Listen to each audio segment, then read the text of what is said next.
नमस्कार. अब तक 56 या सिनेमाच्या निमित्ताने पुन्हा एकदा आपल्याला संधी मिळाली नाना पाटेकर यांच्याशी संवाद साधण्याची. नाना, तुम्ही एकदा भेटलात की मग तुमच्याशी आम्ही 56 गोष्टी बोलत असतो. आज तर अब तक 56 हाच सिनेमा आहे आणि या सिनेमाचं मी ट्रेलर बघितलंय. त्यातले 2 डायलॉग अगदी लक्षात राहतात. एक म्हणजे इस फोर्स की डिग्निटी को बरकरार रखना ये हमारी जिम्मेदारी आहे. तुमच्या भारदस्त आवाजातला हा डायलॉग आहे. म्हणजे नेमकं काय आहे त्याच्याबद्दल तुम्ही सुद्धा एकदा बोलला. लक्षात आलं असेल की कित्येक ज्यांची लायकी नाही अशा ठिकाणी जाऊन बसलेले काही राजकारणी आहेत की ज्यांना 2 लाथा कमरेत घालून किंवा मुस्काट फोडून त्यांना त्यांची जागा दाखवून द्यायला पाहिजे. अशी मंडळी असल्या खात्याचे मुख्य बनतात की ज्यांची जेलमध्ये असण्याची लायकी आहे. त्यांना सलाम करावा लागतो माझ्यासारख्या ऑफिसर्सना. आणि मग तिथे किळस येते. मग तिथे ती कुठेतरी जी सँटिटी आहे, डिग्निटी आहे, ती डागाळली जाते ह्यांच्या स्पर्शाने. तर मला मुळामध्ये हे वाटतं की पोलीस फोर्स याच्यामध्ये कोणालाही ढवळाढवळ करण्याचा अधिकार असू नये कुठल्याही राजकारण्याला. ते एक सेपरेट त्याची हे ठेवायला पाहिजेत विभाग. त्यांच्या बदल्या तुम्ही तुमच्या सोयीनुसार नाही करायच्या. पण दुर्दैवानं काय झालं आहे की कंपू झालेले आहेत. आमच्या 1, 2, 4 पक्ष जर सोडले तर बाकीच्या सगळ्या टोळ्या झाल्यात.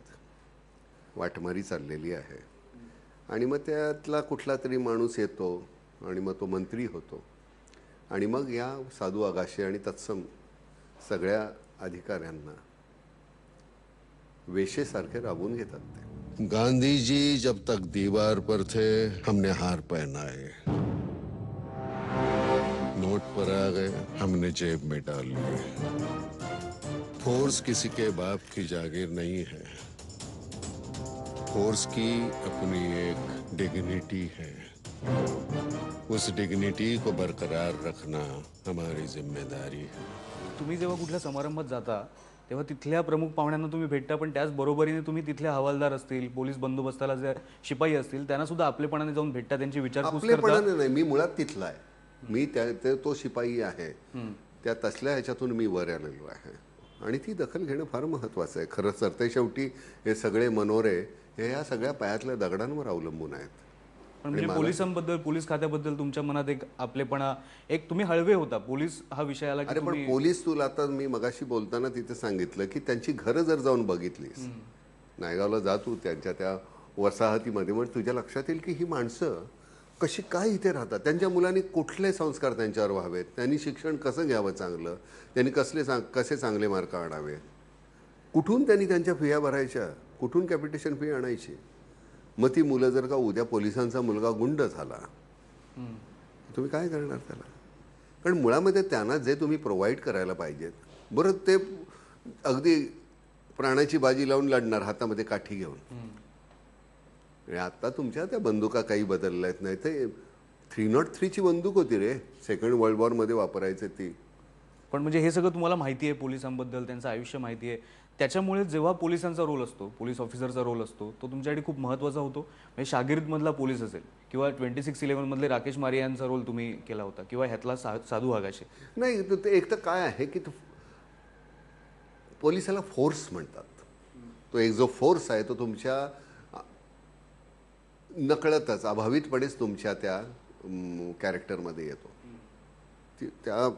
त्याचं चालणं, त्याचं बोलणं, त्याचे विचार, त्याचं असणं किंवा त्याचं नसणं. कारण असण्या नसण्याबद्दल तो कधी विचारच करत नाही, कारण त्याचा जॉबच असा आहे, घेतलेला वसाच असा आहे की तो जो एकदा भिडायचं म्हटल्यानंतर भिडतो. तर ती ताकद दुसऱ्या रोलमध्ये तुमची असू शकत नाही. म्हणजे इतर भूमिकांमध्ये सुद्धा तुम्ही खूपच चांगले असता, त्याबद्दल असं म्हणायचं नाही. पण ह्या पोलिसांच्या किंवा आता जसा प्रहारमधला तुमचा रोल होता आर्मी ऑफिसरचा, तिथे तुम्ही खूप वेगळे. आणि हे 2च प्रोफेशन असे आहेत की ज्यांना कुठेही दिसले की मला असा सलाम करावा असं वाटतं. कारण ही मंडळी माझे कोणीही लागत नसताना माझ्यासाठी प्राण द्यायला केव्हाही तयार असतात आणि देतात. बरोबर. पण ही जाणीव प्रत्येकाला नाही याची खंत वाटते. नाही, आम्ही सोयीस्कर असतं. आमचं युद्ध सुरू झालं की आम्ही मग उत्तुंग आमची उत्तर सीमा इंच इंच लढवू असं काहीतरी गाणं म्हणायला लागतो. मग आम्हाला सगळं हे होतं आणि एकदा ते संपलं आणि त्या दरम्यानमध्ये मेलेले जे आमचे लोक आहेत त्यांना आम्ही विसरतो. पुन्हा आम्ही आमची माझं घर, माझी बायको, माझी मुलं, माझं मी, बस शेजारी नसतो मग आम्हाला. बरोबर. मग त्यांना तर आठवणं हे फार दूरच राहिलं. तर ही वृत्ती झाली आमची. 35 कोटीवरनं 135 कोटी झाली आहे लोकसंख्या. याचा विचारच आमचे राजकारणी करतच नाही, बोलतच नाहीत त्याच्याबद्दल. मला याची जास्त खंत आहे आणि दुःख आहे. बरोबर. पूर्वी समजा 500 लोकांमागे एक पोलीस असेल तर तो आता 1000 मागे, मग काही दिवसांनी 2000 मागे.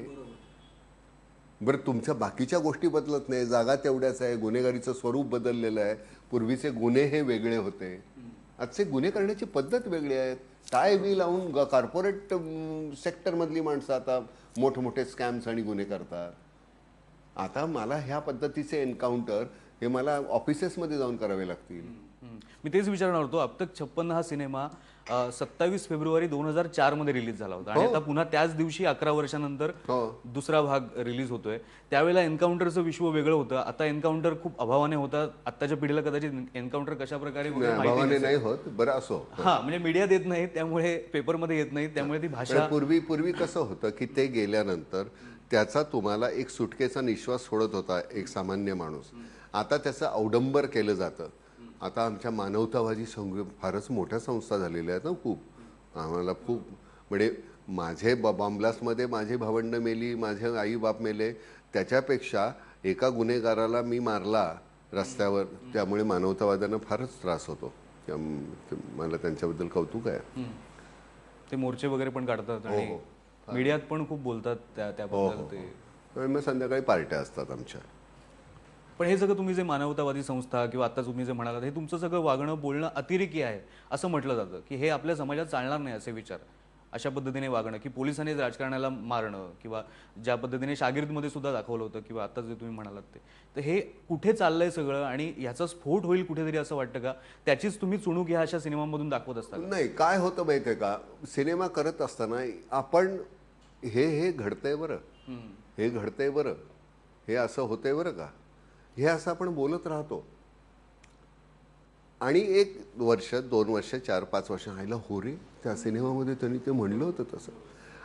दुर्दैवानं मला फक्त तेच म्हणायचं की हे घडेपर्यंत आम्ही वाट बघतो. आम्हाला ते सगळा त्याचा येतं, इथे काहीतरी घाण वास येतोय, कुठेतरी काहीतरी आहे, पण आम्ही त्याची हे नाही करत. नंतर आम्ही त्या वासाला अकस्टम होऊन जातो. आम्हाला सवय होते त्या दुर्गंधीची. आणि कुठे आहे दुर्गंधी, नाहीच की, असं म्हणून आम्ही रिॲक्ट करायला लागतो. सगळ्याची सवय झाली आहे, सगळ्याचं सवय पडलेली आहे. आणि मग एखाद्या वेळी कुठेतरी आम्ही भाजीला गेलेला असतो, हातामध्ये भाजीची पिशवी असते, कुठेतरी अचानक दंगल घडते, आतमध्ये इतकी वर्ष जो असा तुंबलेला जो राग असतो, तर मग कुठे सगळेच इकडे काय करतायत का, मग मी काही उचलतो, मी पण एखादा मारतो, खळकन आवाज आला तर मलाही बरं वाटतं. पुन्हा पकडतील काय म्हणून मी पुन्हा असा घाबरत घाबरत निघून जातो. पण नंतर रात्री कुठेतरी केलं यायला मी पण माझं असा एक वांझोटा राग सगळा नपुसक झाले रे आपण सगळे, मस्तपैकी छान सुंदरपैकी. हे सगळं तुम्ही बोलताय हे तुमच्या तोंडून शोभत नाही, याला निराशावाद म्हणतात. नाही नाही नाही, मी नाही, आम्ही म्हणजे तुम्ही. मला वाटते मला कोणी पकडावं, मला मारावं, मला गोळी घालावी, मला सतत एक तर काय आहे, मी तुझ्याशीच नाही रे, मी माझ्याशी सुद्धा भांडतोय. माझं ज्यावेळी माझ्याबरोबरचं भांडण संपेल त्यावेळी मी तुझ्याबरोबर बाजूला येऊन बसेल, पण माझं ते काही भांडण संपत नाही. बरोबर. त्यामुळे मला नेमकं काय पाहिजे तर माझ्या लक्षात आलेलं आहे की नाही, मला निचरा म्हणून हे चित्रपट आहेत, नसते तर मी काय झालं असतं, कदाचित बंदूक घेऊन मी पळालो असतो जंगलाच्या दिशेने, नक्षलाईट झालो असतो का, झालोही असतो कदाचित. यापुढे होईन का माहिती नाही, कदाचित होईल. काय सगळं कदाचितवर झालं. एक ठामपणा जो होता ना आयुष्यामध्ये, कारण सगळ्यात हे आजूबाजूचं इतकं बदलत चाललेलं आहे, त्यामुळे मला तुम्ही काय करायला भाग पाडाल हे मलाच माहिती नाही आहे. त्यामुळे हे सरते शेवटी अवलंबून आहे माझ्या बाजूला काय भावताल माझं माझ्यासाठी करतोय त्याच्यावर माझं सगळं होणार आहे. आणि ते जर का तुम्ही करणार असाल आणि मला चेंदणार असाल भिंतीमध्ये, तर मग मी येणार बाहेर आणि मग मी तुम्हाला चेंदणार, मग मी मारणार, मग मी तुमचे कोथळाच बाहेर काढतो, थांबा. अशी वृत्ती तुम्ही जनमानसाची करायला लागलेले आहात. कुठलेही भाव तुम्ही कसेही वाढवता. राजकारणात काय चाललंय, आम्ही तुम्हाला निवडून दिलं ना, बरोबर, मग आता करा की नीट काय आमच्यासाठी. तुम्ही आपसात भांडत कसले बसताय, त्यांनी असं म्हटलं आणि ह्यांनी तसं म्हटलं, बायकी प्रकार चाललेले आहे सगळे नाही तर तुमचे. शिवसेनेचे राज्यमंत्री म्हणतात की भाजपचे कॅबिनेट मंत्री आम्हाला काम करून देत नाहीत, आम्हाला काही अरे पण वावच तुम्हाला नाही. मुळात तुम्ही कोणीही म्हणते, बीजेपी असो, शिवसेना असो, काँग्रेस असो, राष्ट्रवादी, कोणी तुम्हाला दिलंय ना आम्ही, तुमची भांडणं आता बंद करा, आम्हाला काय पाहिजे ते करा. ते करणार नसाल तर मग पुढच्या ह्याच्यात दिसेल तुम्हाला काय दिसायचं ते. आत्ताही बरंच काही दिसतंय. आता मोदी उद्या बारामतीमध्ये आहेत आणि तिथे ते काही तिथल्या संस्थांचं उद्घाटन करतील, पवारांबरोबर शेतकरी मेळावा घेतील. त्याच बारामतीमध्ये 3 महिन्यांपूर्वी त्यांनी पवारांच्या विरुद्ध भरपूर टीकाही केली होती प्रचारामध्ये. हे सगळं खूप गोंधळात टाकणार नाही का सामान्य माणसासाठी की माझा प्रॉब्लेम तिथेच आहे ना. मी एक मतदार म्हणून, एक सामान्य म्हणून, मी एक टोपी घालणारा, मी अशिक्षित म्हणून मला प्रश्न पडतात. निवडणुकीनंतर आमचं कुठलंही वितुष्ट नाही असं तुम्ही जर म्हणत असाल तर ते कसं चालेल? मी जनमानसाचा, मी भाबडा माणूस आहे. आयला काल शा दिला की त्यानं आणि आता गळ्यात गळ घालून फिरतात की, असं कसं चालतं? ह्या मग आपण त्याच्या परीस कोणाला आपला देऊ की, त्याच्या परीस कोणाला देऊ? आम्ही आपला देऊ. मग ते आम्ही ते मनसेला देतोय आम्ही, मग अजून कोणाला देतोय? एम काय MIM काय त्याला देतोय. आश्वासनं नको आहेत रे मला. एक माझा बाप आश्वासन द्यायचा, पुढच्या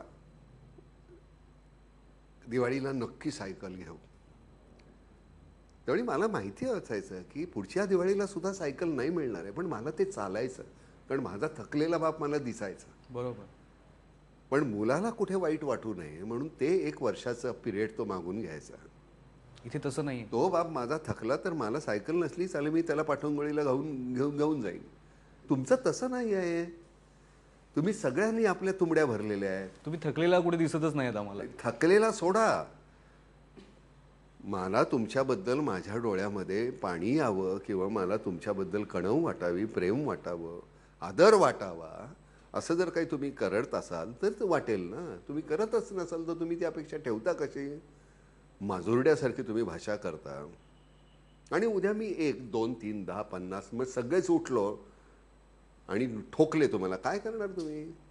पण ह्याच सगळ्या परिस्थितीत आपला दिल्लीमध्ये 70 पैकी 67 जागा मिळाल्या. हे चित्र बघून काय वाटतं नाही? काय नाही, तुम्ही मला भ्रमात मला टाकल्यानंतर मी काही करेन. मी पराकोटीचा तुम्हाला, त्यांच्या डोक्यातून काँग्रेस वजाच झाली होती, बीजेपी का वजा झाली, सतत तुम्ही मला हे करू नका. आणि पूर्वी कसं 5 वर्ष आमची थांबण्याची तयारी होती हो.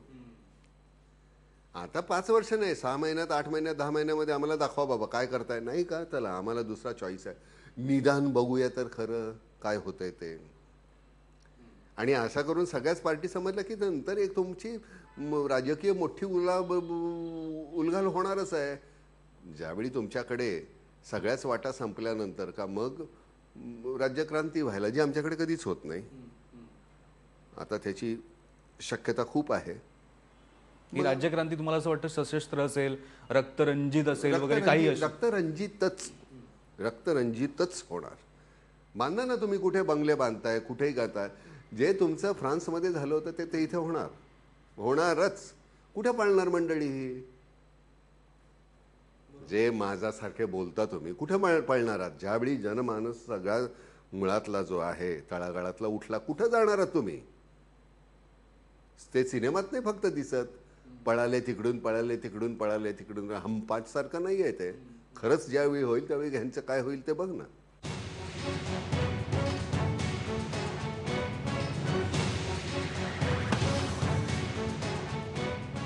आपण जरा साधू आगाशेकडे वळूयात, कारण तो 11 वर्षानंतर भेटतोय साधू आगाशे, ज्याने पहिल्या सिनेमाच्या शेवटी आपल्या मुलाला मोहन आगाशेंकडे सुपूर्द केलं होतं आणि तो तिकडनं निघून गेला होता. आता मुलगा आता काय? म्युझिक मध्ये आहे, गाणं शिकलंय, वाजवतोय, स्वतःची कंपोजिशन्स आहेत आणि हा रिटायर्ड एका गावात कुठेतरी गोव्याच्या कोपऱ्यामध्ये त्या मुलाची आई आणि बाप दोन्ही बनून सगळं करतोय. आणि सगळं विसरू पाहतोय मागचं. आणि हुसमट आहे त्याची, जिथे मुलाला ते वाटतं की हे काय आहे, आईचा मृत्यू हा तुमच्यामुळे झाला आणि आता मला काय होईल ह्या भीतीपोटी तुम्ही कुठल्या तरी अशा एका गावामध्ये येऊन राहिलेला आहात. मला त्रास होतो. मला काही होणार नाही, तुम्ही तुमच्यासारखे जगा. तुम्ही पोलीस ऑफिसर आहात, की जे कुठेतरी तो त्याला मग डोक्यावर हात ठेवून म्हणतो मोठा झालास आता तू, म्हणतो माझा बाप असा police officer. And then he comes back and he joins the force. He has been called. मैं साधु आकाश है, एनकाउंटर कॉप, सफाई का काम करता हूँ. हम साधु को वापस बुलाएंगे. साधु, तेरी नई इनिंग्स के लिए मुबारक. ऊपर वाले ने इंसान के शरीर में 9 छेद किए हैं. 2 कान के, 2 नाक के, 2 आंख के, 1 मुंह का. बाकी के 2 तू जानता है. सपने में भी गलत सोचा ना, 10वां छेद कर दूंगा. छान आहे, पण वय झालंय त्यात आता तो, म्हणजे ह्या वयाचा आहे. केसेस चालू आहेत त्याच्यावर अजून मागच्या. तुमच्या ह्या वयाच्या पेक्षा जास्त वयाचा साधू आगाशे आहे सिनेमात. आता जे तुमचं वय आहे त्यापेक्षा जास्त वयाचं आहे. माझं वय 65 आहे. त्यामुळे मी म्हणून मुद्दाम विचारलं. त्यामुळे तो 60च्या ह्याचा आहेच. आता याच्यामध्ये भावनिक गुंता जास्त आहे त्याचं, मुलाबरोबरच सगळंच. कारण आता तो कोणीच नाही ना.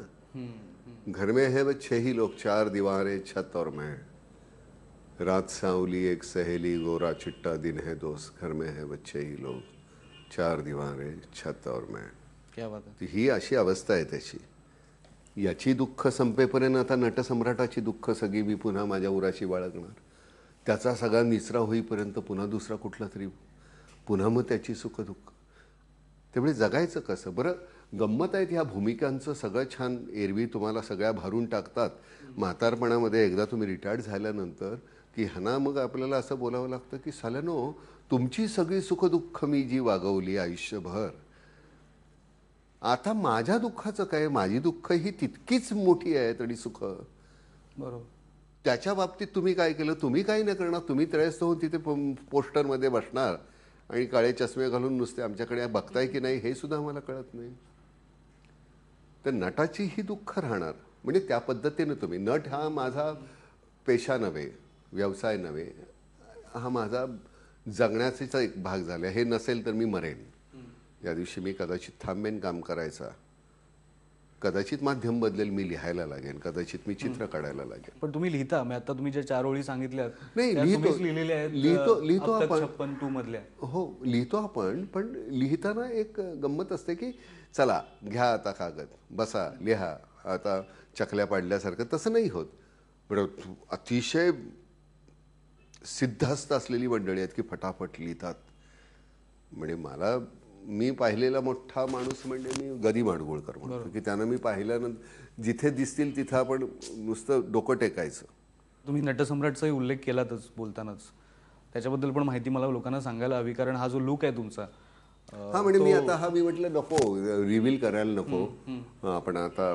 पण रिव्हील काय करायचं काय. लोकांना माहिती आहे. आणि नटसम्राट करत असताना आम्ही उलटं जाणार आहोत. आम्ही शेवटाकडनं पहिल्याकडे जाणार आहोत. त्यामुळे मग हे मग परत कमी कमी कमी कमी कमी करत. विक्रम पण आहे त्यात पण. अच्छा, याही सिनेमात विक्रम गोखले आहेत. हो, काय अप्रतिम नट आहे. मग फारच सुंदर नट.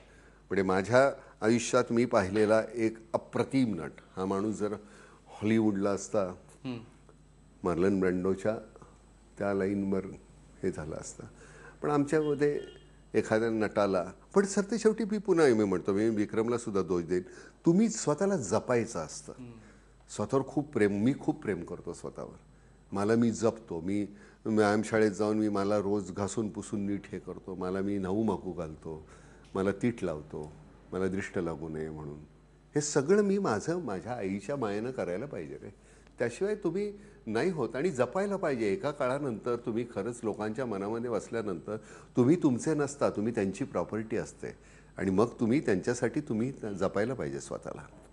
पण काही आम्ही मंडळी मग एकदम प्रभातची तुतारी असल्यासारखे सकाळपासूनच ती तुतारी वाजवायला लागले की मग महत्वाची गोष्ट म्हणजे विक्रम दारू बिरू पितो असं म्हणत नाही मी.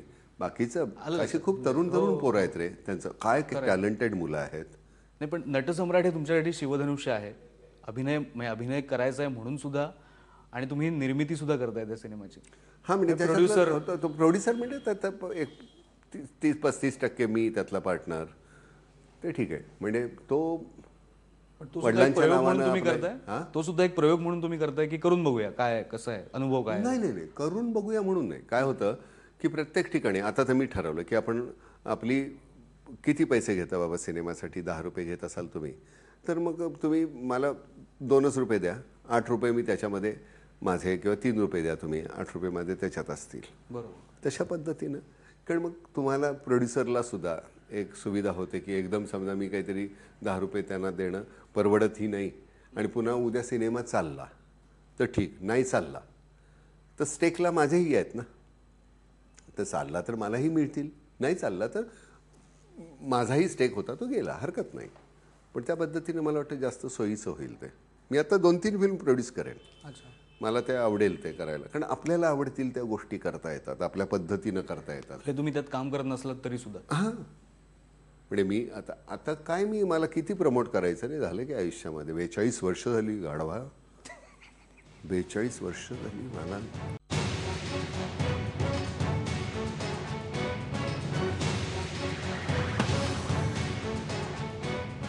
अब तक 56चं प्रमोशन सुरू राहील तुमचं, पण नटसम्राट हळूहळू डोक्यात भिनायला लागलाय म्हणा, किंवा काय नाही, हा नेमकं माझ्या करायचंय, सिस्टममधून कसं? बाहेर गेला, हा बाहेर पडला. कधीच बाहेर गेलेला आहे. आता हे प्रमोशन तेच करायचं म्हटलं, म्हणून मी बोलतोय प्रमोशनसाठी त्याच्याबद्दल, म्हणून. पण मला नटसम्राट शिवाय काय, नटसम्राट शिवधनुष्य वगैरे नाहीये. नटसम्राट ज्यावेळी मी सुरुवातीला पाहिलं होतं लागूनचं, आणि मग नंतर दत्ता भटांचं, नंतर मग सतीश दुबाशी, यशवंत दत्त, मधुसूदन कोल्हटकर, चंद्रकांत गोखले, राजा गोसावी, खूप मंडळींनी केलं. पण मी पहिलेच माझ्या 2 लक्षात आहेत, बाकी ज्यांचं मी पाहिलंही नाही पाहायचं. कारण ते इतकं छान काहीतरी माझ्या त्या आठवणी होत्या त्यांच्या डॉक्टरांच्या. आणि बरं, हे नाटक चालत नव्हतं, मग नंतर गोवा हिंदू असोसिएशननी ते बंद करायचं ठरवलं होतं. मग एका कुठल्या तरी प्रयोगाला बंद करण्याच्या अगोदर 1-2 प्रयोगाच्या आधी ते फुल झालं. अच्छा. म्हणून अजून 2 प्रयोग लावू, अजून 2, अशा ह्यानी तर ते. पण हे किती वेळ मी पाहिलेलं नाटक, आणि त्यावेळी मी त्यामुळे अतिशय त्या वयामध्ये काही तेवढी फार जाण नाही, काही नाही. आज ही फार काय आहे अशातला मुद्दा नाही. पण मग त्या सगळ्या स्वगतती त्यांची, हे स्वर्गस्थ शक्ती नव्हत्या, खडकाची अवेद्यता माझ्या मनाला, दान करा फक्त सहन करण्याचं, तुम्हीच जर का ओतला असेल कृतज्ञतेचे जहर माझ्या कारट्यांच्या काळजात, निदान करू नका माझी कुचेष्टा, लांछित करू नका माझी मर्दानी नजर त्या जनानी शस्त्रांनी आसवांच्यात हे माझी. क्या बात आहे, क्या बात. तर ते आता नाटकाच्या चौकटीमध्ये करत असतानाचं आणि सिनेमा करत असताना त्याची सगळी डायमेन्शन्स बदलतात रे. बरोबर. आता एवढा मोठा वास्ट हे मिळालेला आहे. चला सरकार, चला अंतराळात भटकणारा एखादा अतृप्त आत्मा आमच्या वासनेच्या जिन्यानं पृथ्वी तलावर येतो, आणि आम्हाला वाटतं आम्ही आई झालो, बाप झालो. खरं तर आम्ही कोणीच झालेलो नसतो सरकार, आम्ही फक्त जिने असतो, जिने. चला चला चला चला, अडगुलं मडगुलं सोन्याचं कडगुलं, रुपयाचा वाळा धान्यावाळा. म्हणजे नटसम्राट बद्दल अजून विस्तारानं खूप बोलावं लागेल. हळूहळू जेव्हा तुमचं शूटिंग होईल, जेव्हा आपण रिलीजला येईल सिनेमा, तेव्हा आणखीन त्याच्याबद्दल बोलू. मी तुला खरंच सांगतो, मला हे कधी एकदा माझ्या या सगळ्या अंगातून निघून जातोय नटसम्राट असं झालेलं आहे. त्याला त्रास व्हायला लागलाय त्याचा. मग सालं वजन कमी व्हायला लागलं, म्हणजे डोळे असे लाल बुंद होतात, कोणी सकाळी गांजा मारलाय की काय असं लोकांना वाटायचं. संध्याकाळपर्यंत मी असा वाकलेला असतो. तर ते, आणि व्हायला पाहिजे नाटाचं असं. मग एखाद्या क्षणी तुम्हाला एखादं स्वगत म्हणत असताना तुम्ही जाल सुद्धा, हरकत नाही.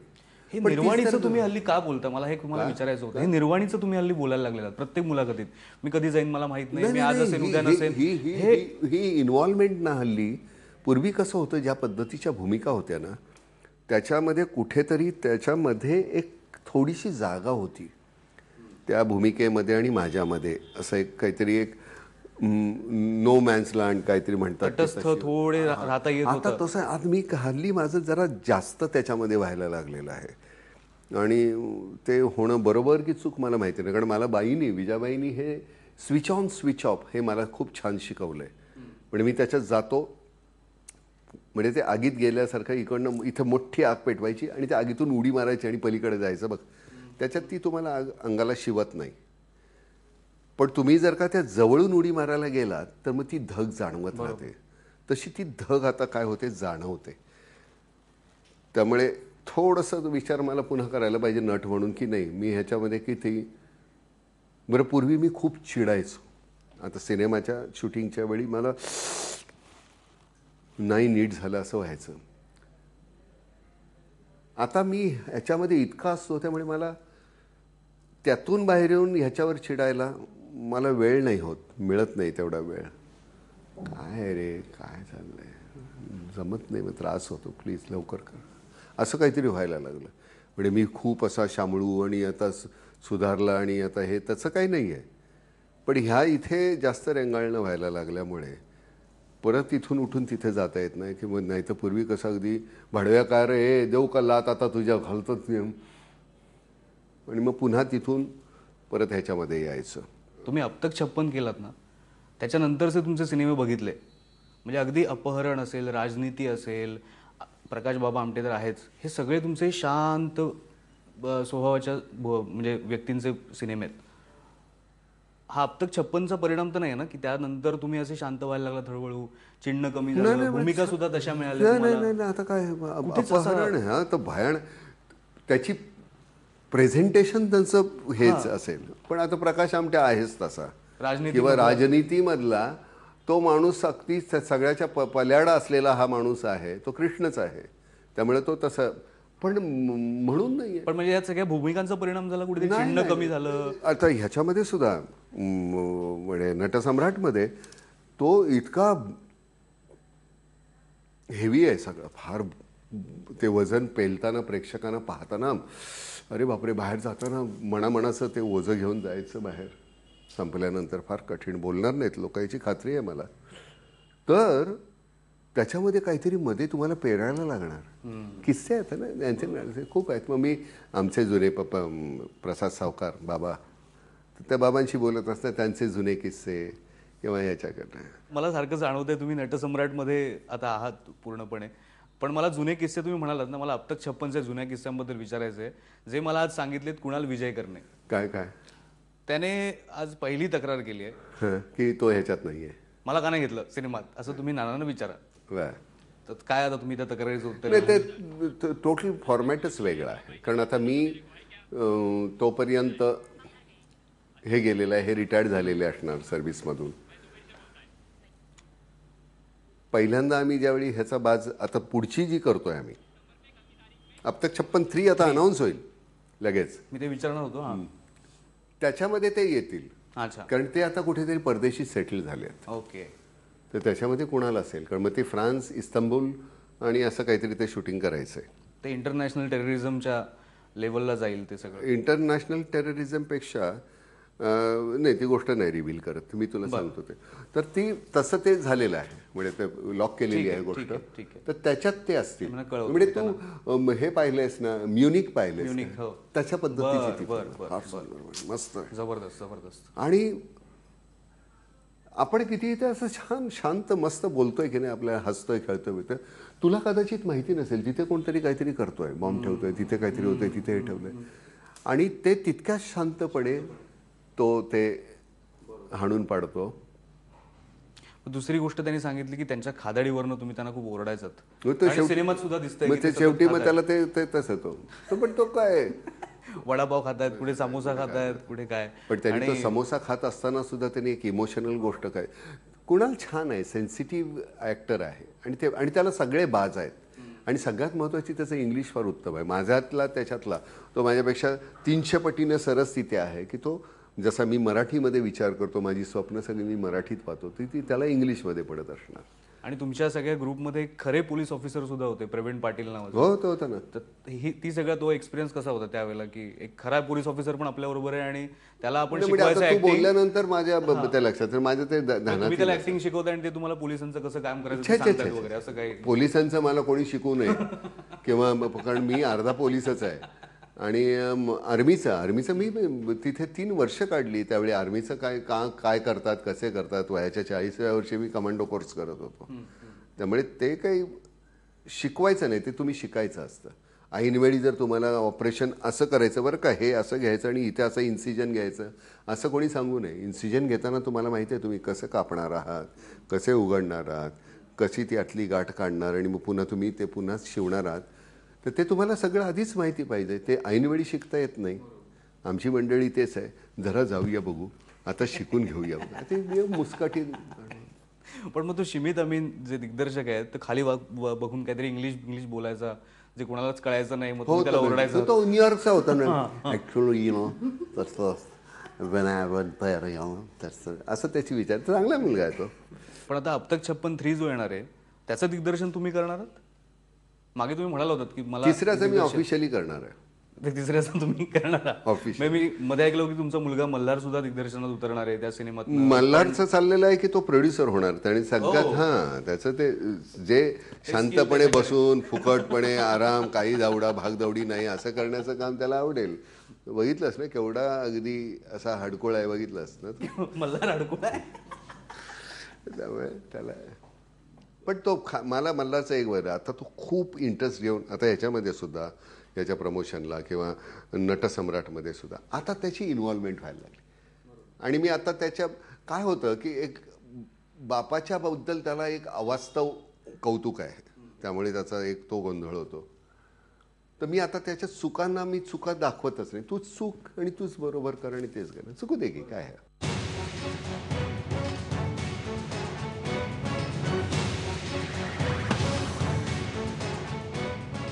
प्रकाश बाबा आमटेनंतर तुम्ही काही फेस्टिवल्समध्ये गेलात.